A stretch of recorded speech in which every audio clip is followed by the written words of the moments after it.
Hello students, આજે આપણે ધોરણ 11નું ચેપ્ટર નંબર 13 ના લેક્ચર નંબર 10માં ટોપિક નંબર 13.7 જે તમને પેજ નંબર 215 ઉપર આપેલ છે. ચલો, તો એટીપી અને એનએડીપીએચ ક્યાં ઉપયોગમાં આવે છે? તો આપણને ખબર છે એટીપી અને એનએડીપીએચ એ પ્રકાશ સંશ્લેષણની ક્રિયાનો જે પ્રથમ તબક્કો છે એની નિપજ છે. ચાલો, તો આપણે એ થોડું યાદ કરી લઈએ. તો આપણને ખબર છે પ્રકાશ સંશ્લેષણની ક્રિયામાં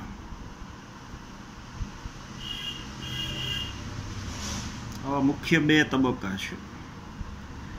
ચલો, તો પ્રકાશ સંશ્લેષણની ક્રિયાનો પ્રથમ તબક્કો એ પ્રકાશ પ્રક્રિયા છે. ચલો, અથવા એ તબક્કાને તમે પ્રકાશ રાસાયણિક તબક્કો એ કહી શકો, અને પ્રકાશ પ્રક્રિયાને અનુલક્ષીને થતો તબક્કો એના પછી ચાલો એ જૈવ સંશ્લેષણ તબક્કો છે.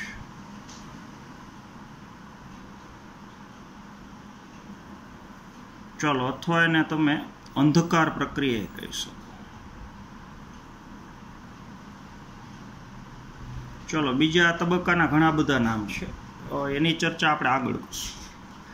ચલો, હવે પ્રકાશ સંશ્લેષણની ક્રિયાનો પ્રથમ તબક્કો એ તમને ખબર છે હરિતકણના ગ્રેના પ્રદેશમાં થાય છે, પ્રકાશની હાજરીમાં થાય છે. અને પ્રથમ તબક્કાની નિપજ 3 નિપજ છે. ચાલો, એક તો O2 મુક્ત થાય છે, તમને ખબર છે. ચાલો, બીજું એટીપી બને છે, અને ત્રીજી નિપજ NADPH અથવા NADPH2 છે. ચલો, હવે હરિતકણની અંદર પ્રકાશ સંશ્લેષણની ક્રિયાના પ્રથમ તબક્કામાં 3 નિપજ બની છે: O2, ATP ને NADPH. એમાંથી O2 એ હરિતકણમાંથી બહારની બાજુ પ્રસરણ પામે છે. ચલો, તો ઓક્સિજન હરિતકણમાંથી બહાર નીકળે, પ્રથમ તબક્કામાં બન્યું હોય, અને પછી પર્ણમાં કોષોની વચ્ચેના અવકાશમાં થઈ અને વાયુરંધ્ર દ્વારા એ વાતાવરણમાં જતો રહે છે. ચલો, તો પ્રથમ તબક્કાની જે પહેલી નિપજ આપણે ઓક્સિજનની વાત કરી, એનો હવે આગળના તબક્કામાં બીજા તબક્કામાં ક્યાંય ઉપયોગ થતો નથી. ચલો, હવે પ્રથમ તબક્કાની જે બે નિપજ છે એટીપી ને NADPH, તો એ બે નિપજનો ઉપયોગ થઈને આગળ થતી ક્રિયા, આગળ થતો તબક્કો, અને જે તબક્કાને આપણે પ્રકાશ સંશ્લેષણની ક્રિયાનો બીજો તબક્કો એટલે કે જૈવ સંશ્લેષણ તબક્કો, અથવા એને આપણે અંધકાર પ્રક્રિયા કહીએ છીએ. ચલો, તો એટીપી ને NADPH એ બને છે ગ્રેના પ્રદેશમાં પ્રથમ તબક્કામાં. ચલો, હવે ગ્રેના પ્રદેશની અંદર થાઇલેકોઇડમાં જે એટીપી ને NADPH બન્યા છે એ ગ્રેના પ્રદેશમાંથી, થાઇલેકોઇડમાંથી હરિતકણના આધારકમાં પ્રસરણ પામે, અને હરિતકણના આધારકની અંદર જે બીજો તબક્કો થાય છે જૈવ સંશ્લેષણ તબક્કો અથવા અંધકાર પ્રક્રિયા, તો એમાં એનો ઉપયોગ થાય છે. ચાલો, બીજી એક અગત્યની વસ્તુ, જે પ્રથમ તબક્કો છે એ ફક્ત પ્રકાશની હાજરીમાં જ થાય છે, એટલે ફક્ત દિવસે જ થાય.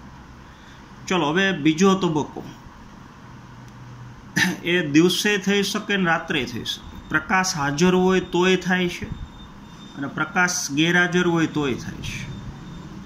તો બીજો તબક્કો થવા માટે સીધી પ્રકાશની હાજરી જરૂરી નથી, એટલે પ્રક્રિયાનું નામ આપણે અંધકાર પ્રક્રિયા આપીએ છીએ. ચલો, તો એવો અર્થ નથી લેવાનો કે અંધકાર પ્રક્રિયા ફક્ત અંધકારમાં જ થાય, એટલે કે ફક્ત રાત્રે જ થાય, દિવસે ન થાય.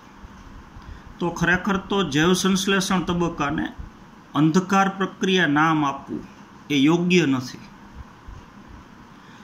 ચલો, તો જૈવ સંશ્લેષણ તબક્કાને અંધકાર પ્રક્રિયા નામ આપવું એટલા માટે યોગ્ય નથી કે અંધકાર પ્રક્રિયા પ્રકાશની હાજરીમાંય થાય છે અને ગેરહાજરીમાંય થાય છે. તો અંધકાર પ્રક્રિયા સીધી પ્રકાશ ઉપર આધારિત નથી, પણ પ્રકાશ પ્રક્રિયાની નિપજ ઉપર આધારિત છે. એટલે પ્રકાશ પ્રક્રિયામાં જે નિપજ બને છે એ નિપજનો ઉપયોગ થઈને આ ક્રિયા થાય છે. તો જૈવ સંશ્લેષણ તબક્કા માટે પણ પરોક્ષ રીતે તો પ્રકાશની હાજરી જરૂરી છે જ. જો પ્રકાશ ન મળે તો પ્રથમ તબક્કો ન થાય, ને પ્રથમ તબક્કો ન થાય તો અગત્યની બે નિપજ એટીપી ને NADPH બને નહીં, તો આ તબક્કો ન થાય. ચાલો હવે જૈવ સંશ્લેષણ તબક્કો જોજો, એ સીધો પ્રકાશ ઉપર આધારિત નથી પણ પરોક્ષ રીતે પ્રકાશ ઉપર આધારિત છે. એ આપણે સમજવું હોય તો સરળતાથી આપણે સમજી શકીએ. ચલો, જો કોઈ વનસ્પતિને તમે પ્રકાશ આપવાનું અટકાવી દો, જો પ્રયોગ કરવાનો કે વનસ્પતિને તમે પ્રકાશ આપવાનું અટકાવી દો તો પ્રકાશ પ્રક્રિયા અટકી જાય, તો થોડા સમય સુધી જૈવ સંશ્લેષણ તબક્કો થાય, આ નિપજ જ્યાં સુધી મળતી રહે ત્યાં સુધી. પણ જો તમે પ્રકાશ આપવાનું અટકાવી દો તો અમુક સમય પછી એટીપી ને NADPH એ બનતો અટકી જાય, તો અમુક સમય પછી જૈવ સંશ્લેષણ તબક્કો અટકી જાય.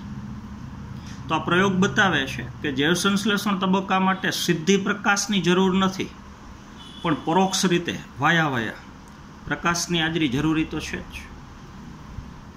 ચલો, તો દિવસ દરમિયાન જે પ્રકાશ મળ્યો હોય, એટલે દિવસ દરમિયાન પ્રકાશ પ્રક્રિયામાં જે એટીપી ને NADPH બન્યા હોય, ચાલો, અને જો વનસ્પતિ દેહની અંદર એનો સંગ્રહ થયો હોય તો એનો ઉપયોગ થઈ અને અંધકારમાં અમુક સમય સુધી આ જૈવ સંશ્લેષણ તબક્કો છે થઈ શકે. ચાલો, તો હવે જે બીજો તબક્કો છે જો બરોબર સમજો, આ જૈવ સંશ્લેષણ તબક્કો, તો એમાં શું ક્રિયા થવાની છે? તો એક તો એમાં CO2નું સ્થાપન થશે. વાતાવરણમાંથી પર્ણની અંદર જે CO2 દાખલ થયો છે એ જો બરોબર સમજવાનું છે. તો વાતાવરણમાંથી વાયુરંધ્રના છિદ્ર દ્વારા જે CO2 વનસ્પતિના પર્ણમાં દાખલ થયો છે એ CO2 હવે હરિતકણના આધારકમાં દાખલ થાય, અને હરિતકણના આધારકમાં એ CO2 H2O સાથે પ્રક્રિયા કરે અને સામે નિપજ તરીકે ગ્લુકોઝ બનશે,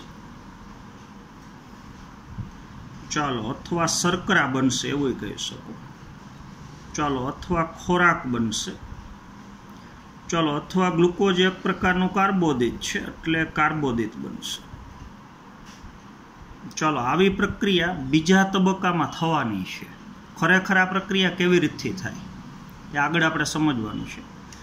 પણ આધારકની અંદર હરિતકણના આધારકમાં, એટલે ગ્રેના પ્રદેશની આજુબાજુનું જે પ્રવાહી છે એ આધારકમાં CO2નું સ્થાપન થઈને ત્યાં CO2નો ઉપયોગ થઈ અને પાણીની સાથે CO2 જોડાય અને કાર્બોદિત અથવા ગ્લુકોઝ બને છે. ચાલો, હવે CO2 જ્યારે પાણી સાથે પ્રક્રિયા કરી અને ગ્લુકોઝ બનતો હોય C6H12O6, ત્યારે પ્રકાશ સંશ્લેષણની ક્રિયાના પ્રથમ તબક્કાની બે નિપજ, એક એટીપી અને એક NADPH, આ બે વપરાય છે.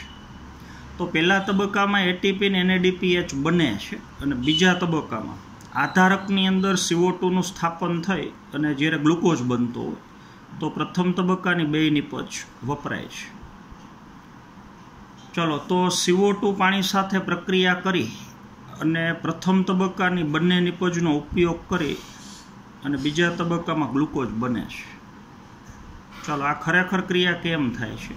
તો આટલી સરળ ક્રિયા નથી પણ લાંબી ક્રિયા છે, પછી આપણે આગળ સમજીએ છીએ. તો પહેલો પેરેગ્રાફ આખો હું રીડ કરું છું. ચલો, તો આપણે જોયું કે પ્રકાશ પ્રક્રિયાની નિપજ એટલે પ્રથમ તબક્કાની નિપજ 3 છે. ચલો, એટીપી છે, NADPH છે અને O2 છે. ચલો, તેમાંથી O2 એ હરિતકણની બહારની તરફ પ્રસરણ પામે છે, જ્યારે એટીપી અને NADPHનો ઉપયોગ, આ બેનો ઉપયોગ, એટીપી અને NADPHનો ઉપયોગ, ચાલો, એ આહાર બનવા માટે, ખોરાક બનવા માટે, ચાલો, અથવા કહી શકો શર્કરાનું સંશ્લેષણ કરતી પ્રક્રિયામાં થાય છે, એટલે આ પ્રક્રિયામાં થાય છે. ચલો, તો પ્રકાશ સંશ્લેષણનો જૈવ સંશ્લેષણ તબક્કો છે આ. CO2 અને પાણીનો ઉપયોગ થઈ અને ભેગી બે નિપજનો ઉપયોગ થઈ ગ્લુકોઝ બનવાની ક્રિયા, એટલે જૈવ સંશ્લેષણ તબક્કો. ચલો, તો આ પ્રક્રિયા સીધી રીતે પ્રકાશ ઉપર આધારિત નથી. આ પ્રક્રિયા થવા માટે સીધી પ્રકાશની જરૂર નથી, પણ પ્રકાશનો ઉપયોગ થઈને જે પ્રક્રિયા થાય છે, પ્રકાશ પ્રક્રિયા, અને એમાં જે નિપજ બને છે એ નિપજ ઉપર આધારિત છે. ચલો, પણ તે તો કે આ પ્રક્રિયામાં CO2, H2O અને ઉપરાંત પ્રકાશ પ્રક્રિયામાં બનેલી બે નિપજ, એટલે કે પ્રકાશ પ્રક્રિયાના બે ઉત્પાદનો, બે નિપજો એના ઉપર આધારિત છે. અને એ બે નિપજો ઉત્પાદનો એટલે એટીપી અને NADPH, એટલે કે એટીપી અને NADPH ઉપર આધારિત છે. ચલો, તમને કદાચ આશ્ચર્ય થશે કે આવું પરીક્ષણ કેવી રીતથી કરી શકાય. આ પરીક્ષણ કેવી રીતથી કરી શકાય કે બીજા તબક્કામાં પહેલા તબક્કાની આ બે નિપજ વપરાય છે. ચલો, તો તે ખૂબ સરળ છે. ચલો, પ્રકાશની પ્રાપ્યતા અટકાવતા, એટલે જો વનસ્પતિને અમુક સમય માટે પ્રકાશ ન આપવામાં આવે તો પ્રકાશ પ્રક્રિયા અટકી જાય, તો અમુક સમય પછી જૈવ સંશ્લેષણ તબક્કો અટકી જાય. ચલો, જૈવ સંશ્લેષણ પ્રક્રિયા થોડા સમય સુધી ચાલુ રહે, કારણ કે આગળની બનેલી જે નિપજો હોય એ જ્યાં સુધી મળતી રહે ત્યાં સુધી ચાલુ રહે. હવે જો પ્રકાશ ન મળે તો આગળ એટીપી ને NADPH ન બને, તો જૈવ સંશ્લેષણ તબક્કો અટકી જાય. ચલો, પરંતુ ત્યારબાદ તે બંધ થઈ જાય, બીજો તબક્કો. ચલો, જો ફરીથી પ્રકાશ આપો પાછો, તો વળી પાછી પ્રકાશ પ્રક્રિયા શરૂ થઈ જાય, પાછી બે નિપજ બનવા માંડે, તો પાછો બીજો તબક્કો શરૂ થઈ જાય. ચલો, એટલે જો ફરીથી પ્રકાશ આપવામાં આવે તો આ ક્રિયા પુનઃ શરૂ થાય, બીજો તબક્કો. ચલો, આમ જૈવ સંશ્લેષણ જે તબક્કો છે એને અંધકાર પ્રક્રિયા કેવું ખોટું છે, તો ત્યાં આપણે આ લખવાનું છે. તો જૈવ સંશ્લેષણ તબક્કાને અંધકાર પ્રક્રિયા કેવું ખરેખર ખોટું છે, કારણ કે જૈવ સંશ્લેષણ તબક્કો અંધકારમાંય થાય છે અને પ્રકાશની હાજરીમાંય થાય છે. ચલો, આ તમે સમજી ગયા હશો. હાલો, પછીનું આગળનું એ સામાન્ય માહિતી છે, હું વાંચું છું. ચલો, હવે આપણે જોઈએ કે જૈવ સંશ્લેષણ તબક્કામાં, આ બીજા તબક્કામાં, ચાલો, તો બીજા પેરેગ્રાફનું પહેલું વાક્ય હું રીડ કરું છું.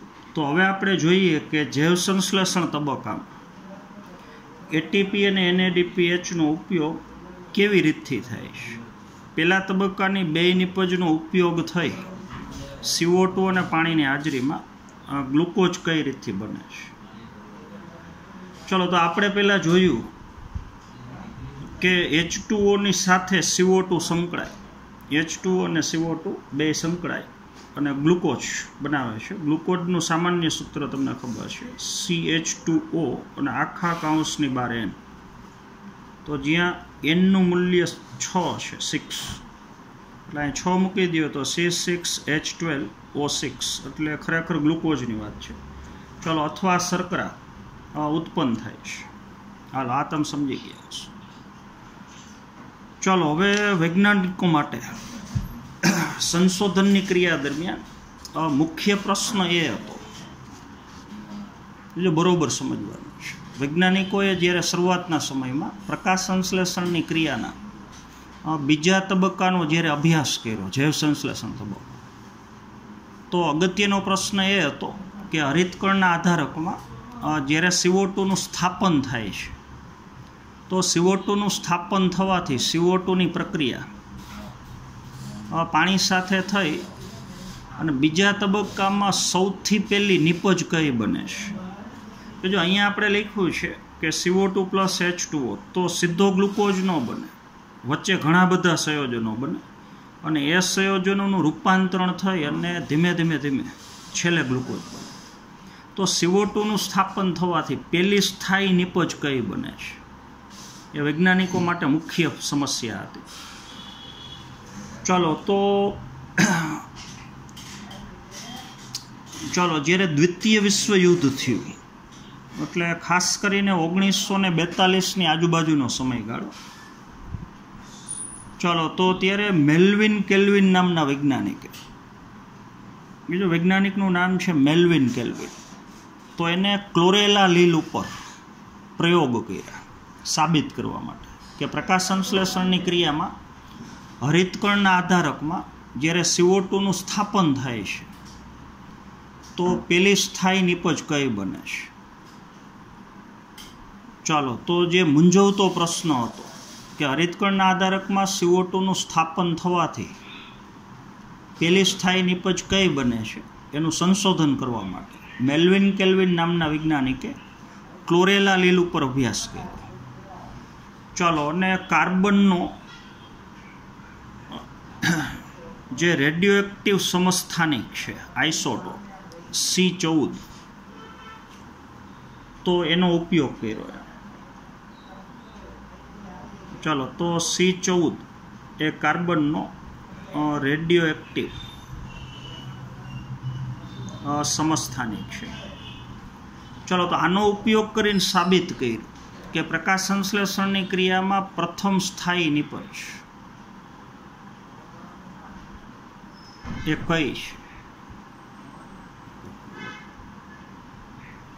ચાલો, તો એ આપણે થોડુંક સમજવાનું છે. ચાલો, તો એ પ્રક્રિયા હું લખું છું. ચાલો, તો આપણે બરોબર સમજવાનું છે. જો એના માટે હું હરિતકણનું પહેલા આધારક બતાવું છું. ચાલો, આ લીલા રંગનો જે વિસ્તાર છે એ ગ્રેના પ્રદેશ છે, આપણને ખબર છે. અને આ જે પ્રવાહી છે એ હરિતકણનું આધારક છે. ચલો, તો વાતાવરણમાંથી CO2 નો પ્રવેશ એ હરિતકણના આધારકમાં થાય છે.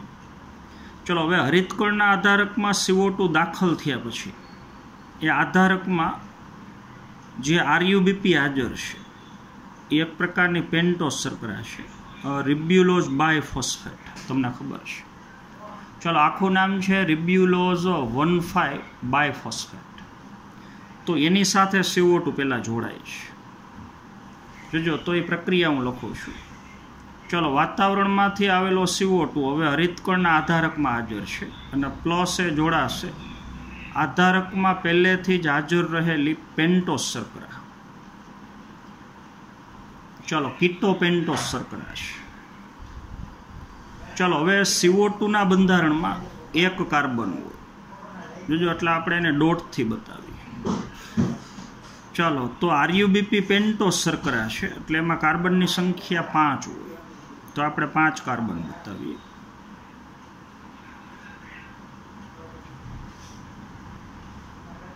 જો બરોબર સમજવાનું છે. તો CO2 ના બંધારણમાં એક કાર્બન છે અને RuBP ના બંધારણમાં 5 કાર્બન છે. તો 5 કાર્બન વાળી શર્કરા એક કાર્બન વાળું સંયોજન CO2 સાથે પ્રક્રિયા કરે. તો CO2 ના બંધારણમાં આવેલો કાર્બન એ RuBP માં ઉમેરાય. એટલે CO2 ની મદદથી RuBP નું કાર્બોક્સિલેશન થાય. જોજો, તો સામે નિપજ તરીકે PGA ના 2 અણુ બને. એટલે PGA પ્લસ PGA. ચલો, PGA એટલે ફોસ્ફોગ્લિસરિક એસિડ. જોજો, અથવા આગળ 3 લગાડવાનું, કારણ કે PGA ના એક અણુમાં 3 કાર્બન છે એટલે આ 3 કાર્બન વાળું સંયોજન છે C3 અને આમાં કાર્બનની સંખ્યા C3. જોજો, હવે વૈજ્ઞાનિકોએ શું કર્યું તો કે CO2 ના બંધારણમાં જે કાર્બન છે એને રેડિયો એક્ટિવ બનાવ્યું. એ કાર્બન ઉપર નિશાની કરી, માર્કિંગ કરી. એટલે આપણે એને ઘાટો કરીને બતાવીએ છીએ.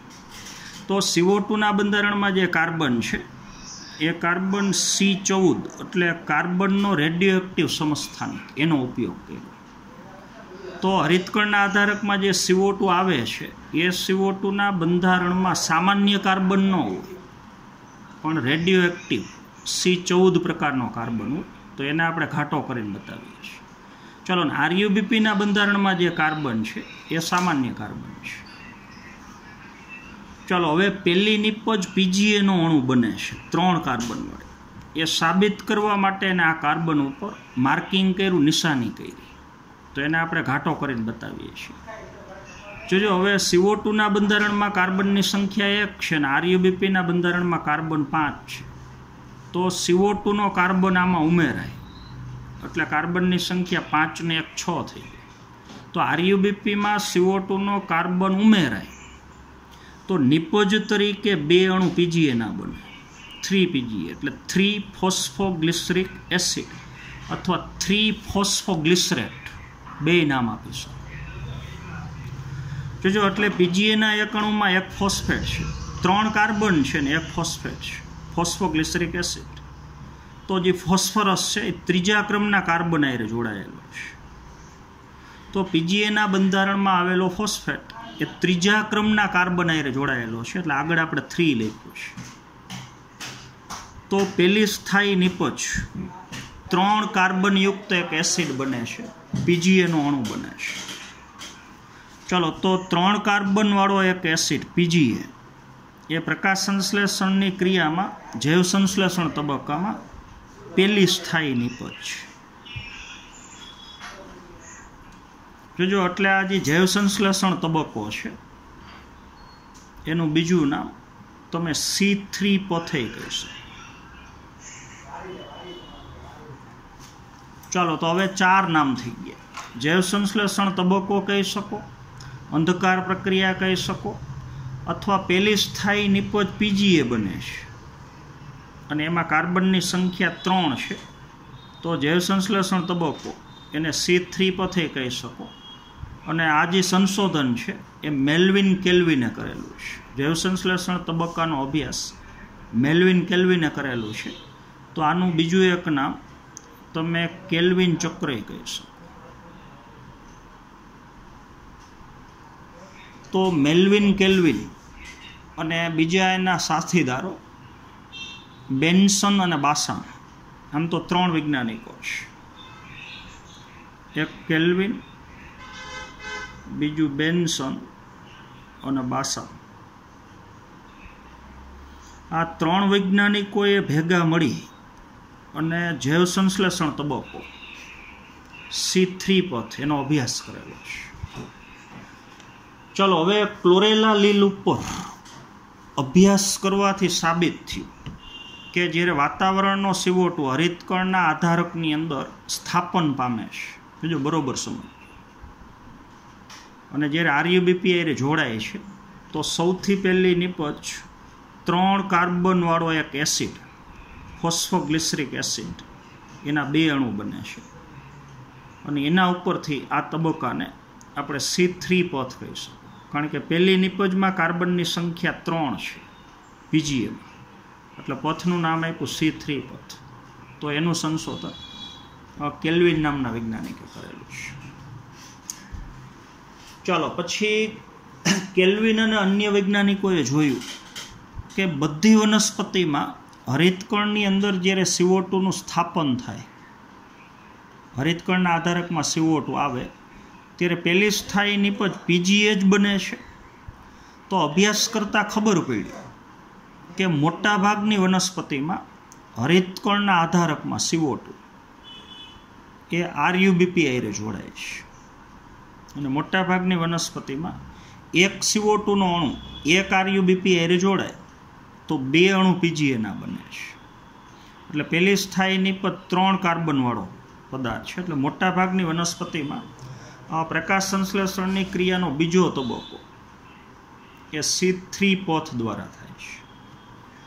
ચાલો, પણ જ્યારે ઉષ્ણકટિબંધની એકદળી વનસ્પતિમાં અભ્યાસ કરવામાં આવ્યો, બીજો બરોબર સમજો, ઉષ્ણકટિબંધની એકદળી વનસ્પતિ, મકાઈ છે, શેરડી છે, તો એ વનસ્પતિમાં જ્યારે અભ્યાસ કરવામાં આવ્યો તો ખબર પડી કે એ વનસ્પતિમાં આધારકની અંદર CO2નું સ્થાપન થવાથી પહેલી સ્થાયી નિપજ પીજીએનો અણુ નથી, પણ 4 કાર્બનવાળો એસિડ બને છે. જોજો,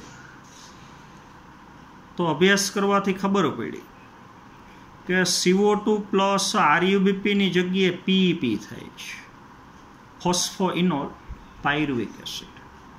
તો મોટાભાગની વનસ્પતિમાં CO2ને ગ્રહણ કરતું પહેલું દ્રવ્ય એ RuBP છે. એટલે હરિતકણના આધારકમાં જો RuBP હાજર હોય તો CO2 RuBP હારે જોડાય તો પહેલી નિપજ પીજીએ બને, અને એમાં કાર્બનની સંખ્યા 3 છે, તો એ પથને તમે C3 પથ કહી શકો. પણ ઉષ્ણકટિબંધની એકદળી વનસ્પતિ, મકાઈ છે, શેરડી છે, એમાં અભ્યાસ કરતાં ખબર પડી કે હરિતકણના આધારકમાં જ્યારે CO2 દાખલ થાય તો એ CO2 RuBP હારે ન જોડાય, કારણ કે એના આધારકમાં RuBP ગેરહાજર હોય. એની જગ્યાએ ફોસ્ફોઇનોલ પાયરુવેટ PEP હાજર હોય. જોજો તો આની જેમ જ આમાં રેડિયો એક્ટિવ દ્રવ્ય કાર્બન, તો એને આપણે ઘાટો કરીને બતાવીએ છીએ. ચલો, PEPમાં કાર્બનની સંખ્યા 3 હોય. જો આ 5 કાર્બનવાળું સંયોજન છે અને આ 3 કાર્બનવાળું સંયોજન છે. જો CO2નો એક કાર્બન RuBPમાં ઉમેરાય તો PGAના 2 અણુ બને. એક PGAમાં 3 કાર્બન, તો 3 ને 3 6 કાર્બન, તો અહીંયા 5 ને 1 6 કાર્બન. ચાલો, હવે PEPમાં કાર્બન 3 હોય ને આમાં કાર્બન 1 હોય. જો બરોબર સમજો. જોજો હવે અહીંયા PGAના જે 2 અણુ બન્યા, તો એક PGAનો અણુ એવો હશે એમાં 3 કાર્બન સામાન્ય હશે, અને એક PGAનો અણુ એવો હશે એમાં 1 કાર્બન રેડિયો એક્ટિવ હશે અને 2 કાર્બન સામાન્ય હશે. જો તો આ પ્રયોગ ઉપરથી સાબિત થઈ ગયું કે CO2ના બંધારણમાં જે રેડિયો એક્ટિવ કાર્બન છે ને એ જ કાર્બન PGAના બંધારણમાં છે. તો CO2નું સ્થાપન થવાથી આ જે કાર્બન છે એ જ કાર્બન PEPના બંધારણમાં છે. તો સાબિત થઈ ગયું કે પહેલી નિપજ PEP છે. આ નિશાની કરેલો કાર્બન જ PGAના બંધારણમાં છે. ચલો, અહીંયા રેડિયો એક્ટિવ કાર્બન C14 પ્રકારનો અને સાથે પ્રક્રિયક તરીકે PEP છે, તો એમાં કાર્બન 3 છે. તો હવે પહેલી નિપજ PGA ન બને પણ ઓક્ઝેલો એસિટિક એસિડ બને, અને એમાં કાર્બનની સંખ્યા 4. તો 4માંથી 1 કાર્બન રેડિયો એક્ટિવ હશે જે CO2ના બંધારણ. એટલે 3 કાર્બન PEPના છે એ સામાન્ય હોય, અને CO2ના બંધારણનો જે કાર્બન છે એ રેડિયો એક્ટિવ. તો અમુક સમૂહની વનસ્પતિમાં, એટલે કે ઉષ્ણકટિબંધની એકદળી વનસ્પતિ હોય, તો હરિતકણના આધારકમાં જ્યારે CO2નું સ્થાપન થાય તો પહેલી સ્થાયી નિપજ 3 કાર્બનયુક્ત એસિડ ન હોય પણ 4 કાર્બનયુક્ત એસિડ હોય, અને 4 કાર્બનયુક્ત એસિડ એટલે ઓક્ઝેલો એસિટિક એસિડ. ચાલો, તો હવે પ્રકાશ સંશ્લેષણની ક્રિયાનો જે બીજો તબક્કો છે એ 2 રીતથી થાય. જો પહેલી સ્થાયી નિપજ 3 કાર્બનવાળી બને, 3 કાર્બનવાળો એસિડ PGA, તો એને C3 પથ કહેવાય. પણ ઉષ્ણકટિબંધની એકદળી વનસ્પતિ હોય તો પહેલી સ્થાયી નિપજ 3 કાર્બનવાળો એસિડ ન હોય, 4 કાર્બનવાળો એક એસિડ ઓક્ઝેલો એસિટિક એસિડ, તો એ પથને તમે C4 પથ કહી શકો. તો પ્રકાશ સંશ્લેષણની ક્રિયાનો બીજો તબક્કો, જૈવ સંશ્લેષણ તબક્કો, એ 2 રીતથી થઈ શકે. એક C3 પથ દ્વારા અને એક C4 પથ દ્વારા. ચાલો, તો વનસ્પતિમાં જૈવ સંશ્લેષણની ક્રિયા અંધકાર પ્રક્રિયા થવા માટેના 2 તબક્કા છે, C3 પથ અને C4 પથ. ચાલો, ને આ બંને તબક્કાઓ હવે આગળ પછી આપણે વ્યક્તિગત રીતે સમજવાના છે. ચાલો, તો આટલું તમે સમજી ગયા હશો. ચાલો, તો આટલું પાછું હું રીડ કરું છું આગળ.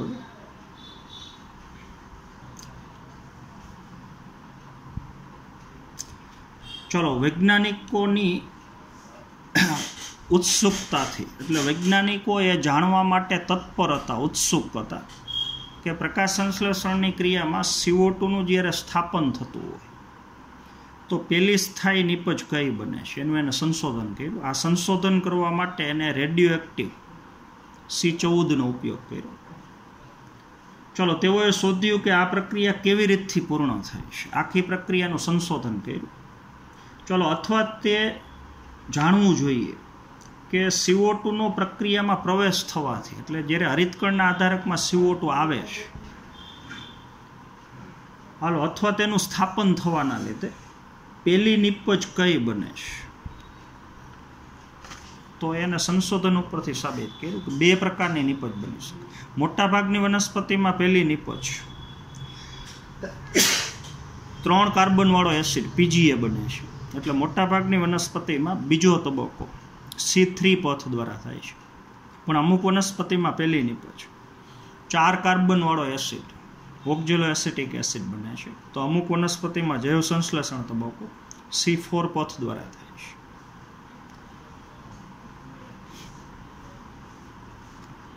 ચાલો, તો દ્વિતીય વિશ્વયુદ્ધના થોડાક સમય પછી એટલે લગભગ 1942માં ચાલો આ લાભદાયી ઉપયોગ માટે, આ પ્રક્રિયા સાબિત કરવા માટે ચાલો રેડિયો આઇસોટોપ્સ એટલે રેડિયો એક્ટિવ સમસ્થાનિકનો ઉપયોગ કરી અને પ્રયત્ન કરાયો. આ પ્રક્રિયાનું સંશોધન કરવા માટે રેડિયો એક્ટિવ C14નો ઉપયોગ કર્યો. ચલો, જેમાં મેલ્વિન કેલ્વિનનું કાર્ય વખાણવા લાયક હતું. તો આ જે સંશોધન છે એ મેલ્વિન કેલ્વિન નામના વૈજ્ઞાનિકે કર્યું. ચલો, તેઓએ રેડિયો એક્ટિવ C14નો ઉપયોગ કરી અને લીલમાં, એ લીલનું નામ છે ક્લોરેલા લીલ, તો ત્યાં લખવાનું છે ને ક્લોરેલા લીલ. ચલો, તો ઉપયોગ કરી અને ક્લોરેલા લીલમાં પ્રકાશ સંશ્લેષણનો અભ્યાસ કર્યો અને સંશોધન કર્યું કે CO2નું સ્થાપન થવાથી જે નિપજ તરીકે ઘટક બને છે એ 3 કાર્બનના પરમાણુ ધરાવતો એટલે C3 પરમાણુયુક્ત કાર્બનિક એસિડ એટલે PGA ઉત્પન્ન થાય છે, ફોસ્ફોગ્લિસરિક એસિડ. ચલો, તેની સાથે જ તેમણે સંપૂર્ણ જૈવ સંશ્લેષણ પરિપથ એટલે આખો જે પ્રકાશ સંશ્લેષણની ક્રિયાનો બીજો તબક્કો છે એના સંશોધનમાં પણ પોતાનું યોગદાન આપ્યું. ચલો, આમ તેને કેલ્વિન ચક્ર કહેવામાં આવ્યું. ચલો, તો સૌપ્રથમ નિપજ છે એ આપણને ખબર છે 3 ફોસ્ફોગ્લિસરિક એસિડ એટલે 3 PGA તરીકે ઓળખવામાં આવી, અથવા ટૂંકમાં તેમને PGA એટલે 3 કાર્બનવાળું સંયોજન કહે છે. ચલો, તો કેટલા કાર્બન પરમાણુઓ તે ધરાવે છે? તો 3, અને એના ઉપરથી જ પથનું નામ C3 પથ થાય. ચલો, પછી બીજો પેરેગ્રાફ. ચલો, વૈજ્ઞાનિકોએ તે જાણવાનો પણ પ્રયત્ન કર્યો કે શું બધી વનસ્પતિમાં CO2નું સ્થાપન કર્યા પછી પહેલી નિપજ PGA જ બને છે? તો સંશોધન કરતાં ખબર પડી કે મોટાભાગની વનસ્પતિમાં CO2નું સ્થાપન થવાથી પહેલી સ્થાયી નિપજ PGA બને છે. પણ અલગ અલગ સમૂહની વનસ્પતિમાં અભ્યાસ કરતાં ખબર પડી કે અમુક વનસ્પતિમાં CO2નું સ્થાપન થવાથી પહેલી નિપજ PGAની જગ્યાએ 4 કાર્બનવાળો એસિડ ઓક્ઝેલો એસિટિક એસિડ બને છે. તો એના ઉપરથી ખબર પડી કે જૈવ સંશ્લેષણ તબક્કો 2 પથ દ્વારા થાય છે, C3 પથ અને C4 પથ. ચલો, પછી અન્ય વનસ્પતિમાં કોઈ બીજી નિપજનું નિર્માણ થાય છે, દાખલા તરીકે ઓક્ઝેલો એસિટિક એસિડ. ચલો, તો અન્ય વનસ્પતિ સમૂહમાં વ્યાપક સંશોધન કરવામાં આવ્યું ઉષ્ણકટિબંધની એકદળી વનસ્પતિમાં. ચલો, જ્યાં CO2નું સ્થાપન થયા પછી પહેલી સ્થાયી નિપજ જો ફરી પાછો એક કાર્બનિક એસિડ જ હતો. આની PGA કાર્બનિક એસિડ છે ને આ કાર્બનિક એસિડ, પણ આ 3 કાર્બનવાળો છે ને આ 4 કાર્બન. ચલો, જેમાં કાર્બનના 4 પરમાણુ હતા 3ની જગ્યાએ, એટલે અમુક વનસ્પતિમાં પહેલી નિપજ PGAની જગ્યાએ ઓક્ઝેલો એસિટિક એસિડ બને છે. ચલો, આ એસિડ ઓક્ઝેલો એસિટિક એસિડ અથવા OAA તરીકે ઓળખવામાં આવ્યું. ચલો, ત્યાર પછીથી પ્રકાશ સંશ્લેષણ દરમિયાન CO2નું જ્યારે સ્વાંગીકરણ થતું હોય, વપરાશ થતો હોય, પરિપાચન થતું હોય, તો મુખ્ય 2 પ્રકારે થાય છે. એટલે CO2નું સ્થાપન, CO2નું સ્વાંગીકરણ, એનું પરિપાચન 2 પથ દ્વારા થાય છે, એક C3 પથ અને C4 પથ. ચલો, એમ કહી શકાય જો જે વનસ્પતિમાં CO2નું સ્થાપન થયા પછી પહેલી નિપજ 3 કાર્બનવાળો એસિડ એટલે કે PGA બને છે, હાલો એમને C3 પરિપથ કહેવાય, અને વનસ્પતિને C3 વનસ્પતિ. ચલો, જે વનસ્પતિમાં પ્રથમ નિપજ 4 કાર્બનવાળો એસિડ એટલે કે ઓક્ઝેલો એસિટિક એસિડ હતો તેને C4 પરિપથ કહે છે. ચાલો, તો આ બંને સમૂહની વનસ્પતિ એટલે કે C3 વનસ્પતિ અને C4 વનસ્પતિ. ચલો, એમાં અન્ય આનુષંગિક લાક્ષણિકતાઓ પણ હતી જેની ચર્ચા આગળ કરશું. તો બેમાં શું તફાવત છે? અમુક પ્રક્રિયા સરખી છે ને અમુક પ્રક્રિયા અલગ અલગ છે. તો એ આપણે વ્યક્તિગત પથ જ્યારે ભણશું આગળના પીરિયડમાં ત્યારે આપણે એની ચર્ચા કરવાની છે. ચાલો, હવે આના જેવો જ આગળનો એક ટોપિક જોજો 13.7.1 એમાં હેડિંગ આપ્યું છે CO2 નો પ્રાથમિક ગ્રાહક. ચલો, હરિતકણના આધારકમાં જ્યારે CO2 દાખલ થાય, જોજો બરોબર સમજો, તો એ CO2 ને ગ્રહણ કરતું સૌથી પહેલું દ્રવ્ય RUBP છે મોટાભાગની વનસ્પતિમાં. એટલે જો CO2 ને ગ્રહણ કરતું પહેલું દ્રવ્ય RUBP હોય તો પહેલી નિપજ PGA બને, અને જો CO2 ને ગ્રહણ કરતું દ્રવ્ય RUBP ની જગ્યાએ PEP હોય, ફોસ્ફોઇનોલ પાયરુવિક એસિડ, તો પહેલી સ્થાયી નિપજ ઓક્ઝેલો એસિટિક એસિડ બને છે. ચલો, તો વૈજ્ઞાનિકો માટે આગળની મૂંઝવણ એ હતી કે જેમ પહેલી નિપજ કઈ બને છે એ C14નો ઉપયોગ કરીને જે સાબિત કર્યું, એમ રેડિયોએક્ટિવ દ્રવ્યનો ઉપયોગ કરીને સાબિત કર્યું કે CO2 ને ગ્રહણ કરતું પ્રથમ દ્રવ્ય એ મોટા ભાગે પેન્ટોસ શર્કરા છે. જોજો, આ તમે સમજી ગયા છો. જોજો, તો હવે શું કરવાનું એ હું લખું છું. એને પ્રક્રિયા જોજો, એટલે CO2 પ્લસ RUBP, તો આપણને ખબર છે નિપજ તરીકે 2 અણુ 3 કાર્બનયુક્ત સંયોજન એટલે કે PGA ના બને છે, અને PGA ના એક અણુમાં કાર્બનની સંખ્યા 3 છે, એટલે કે 3 કાર્બનવાળો એસિડ છે. ચલો, હવે જેમ CO2 ના બંધારણમાં આવેલો કાર્બન એ પ્રયોગની અંદર રેડિયોએક્ટિવ કાર્બનનો ઉપયોગ કર્યો, તો એના દ્વારા સાબિત થયું કે પહેલી સ્થાયી નિપજ PGA નો અણુ બને છે. તો હવે CO2 ને ગ્રહણ કરતું પ્રથમ દ્રવ્ય પેન્ટોસ શર્કરા RUBP છે એ સાબિત કરવા માટે જો CO2 ના બંધારણનો કાર્બન સામાન્ય છે અને RUBP ના બંધારણમાં જે કાર્બન છે એ કાર્બન રેડિયોએક્ટિવ કાર્બનનો ઉપયોગ કરવો.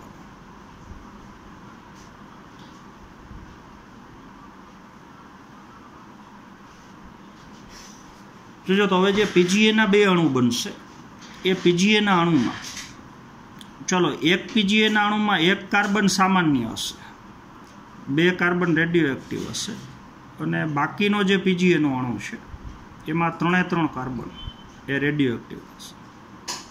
જોજો, આ નિશાની કરેલા માર્કિંગ કરેલા કાર્બન છે. તો જે કાર્બન RUBP ના બંધારણમાં છે એ જ કાર્બન PGA ના બંધારણમાં જોવા મળ્યા.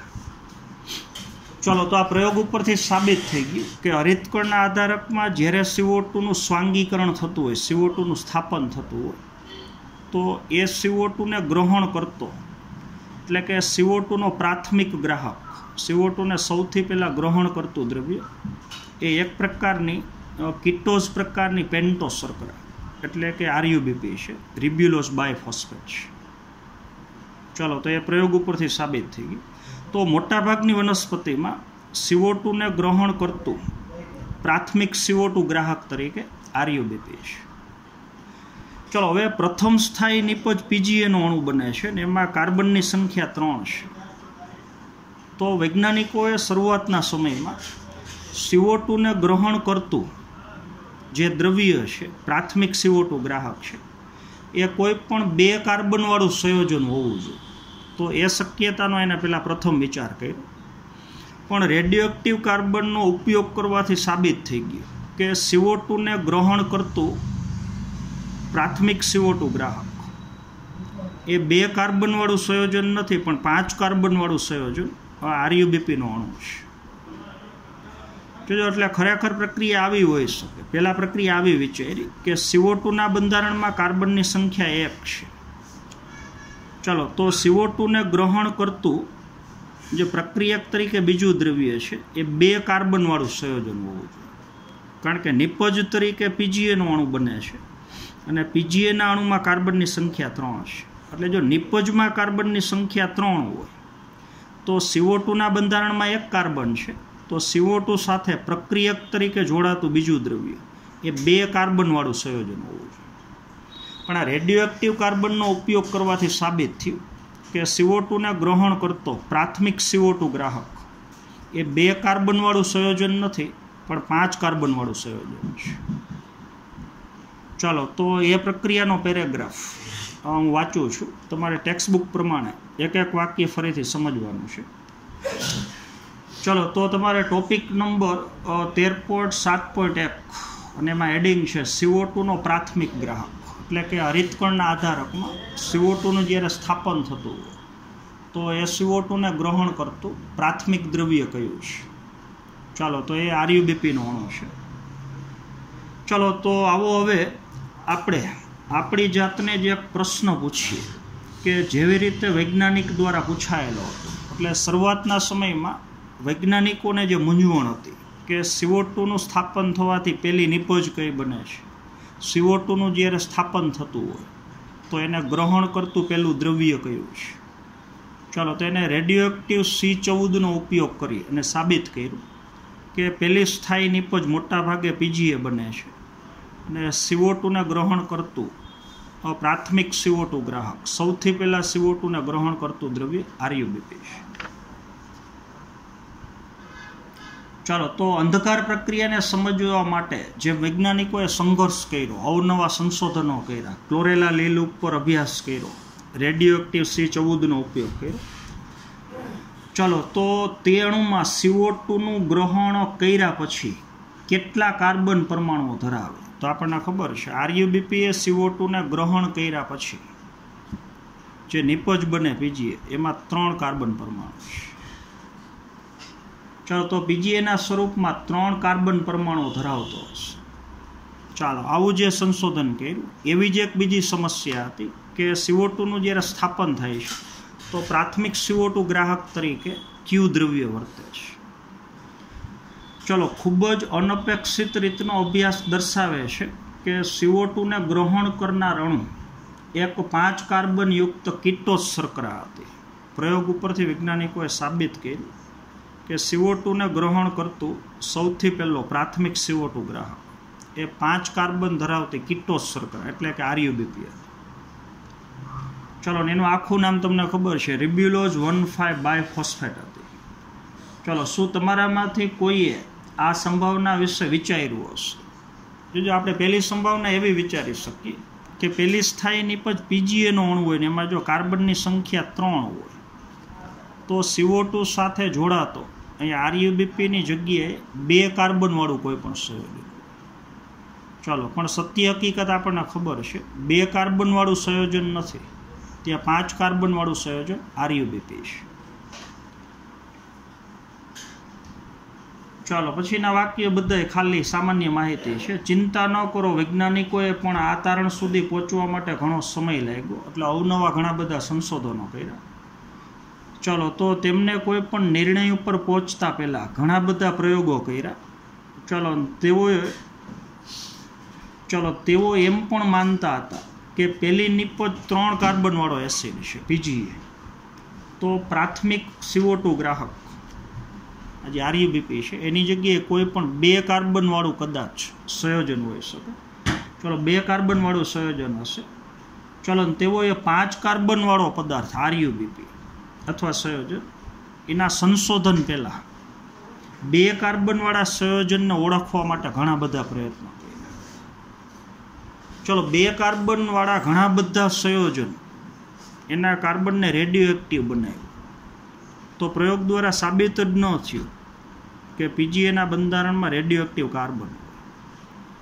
ચાલો, પછી આગળ સંશોધન ઉપરથી ખબર પડી કે CO2 ને ગ્રહણ કરતું સંયોજન એ 2 કાર્બન વાળું નથી પણ 5 કાર્બન વાળું સંયોજન RuBP છે. RuBPના કાર્બનને જ્યારે રેડિયોએક્ટિવ બનાવવામાં આવ્યા તો એ જ રેડિયોએક્ટિવ કાર્બનની હાજરી PGAમાં જોવા મળી. ત્યારે સાબિત થયું કે CO2 ને ગ્રહણ કરતો પ્રાથમિક CO2 ગ્રાહક એ RuBP નો અણુ છે. ચાલો, તો હવે આવતા પીરિયડમાં આપણે સ્વતંત્ર રીતે પ્રકાશ સંશ્લેષણની ક્રિયાનો જે બીજો તબક્કો છે અંધકાર પ્રક્રિયા, તો એ 2 રીતથી થાય છે, એક C3 પથ અને C4 પથ. ચાલો, તો એનો આપણે વ્યક્તિગત રીતે આવતા પીરિયડમાં અલગ અલગથી અભ્યાસ કરવાનો છે. ચાલો, તો આજના પીરિયડમાં આપણે અહીંયા સુધી રાખશું. Thank you.